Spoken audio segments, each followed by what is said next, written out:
Hi friends, ఈరోజు మనం చెప్పుకోబోయే సినిమా సాధారణ రివెంజ్ స్టోరీ కాదు.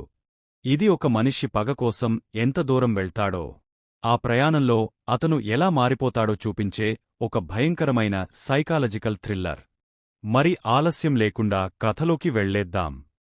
ఒక చల్లని రాత్రి, మంచు పడుతున్న సమయం. రోడ్డు మధ్యలో ఒక కారు టైర్ పంక్చర్ అవుతుంది. ఆ కార్ దగ్గర ఒక అమ్మాయి ఒంటరిగా నిలబడుతుంది. ఆమె పేరు జూయోన్. ఆమె తన ఫియాన్సేకి ఫోన్ చేసి పరిస్థితి చెబుతుంది. అతను కొద్దిసేపట్లో వస్తానని చెప్పాడు. ఇంతలో అక్కడికి ఒక వాన్ వస్తుంది. అందులో ఉన్న వ్యక్తి ఆమెకు సహాయం చేస్తానని చెబుతాడు. మొదట ఆమె కొంచెం అనుమానపడుతుంది. కాని ఆ వ్యక్తి నమ్మకం కలిగించేలా మాట్లాడతాడు. కానీ ఆమె ఊహించని విధంగా అతను అకస్మాత్తుగా ఆమెపై దాడి చేస్తాడు. ఆ వ్యక్తి ఒక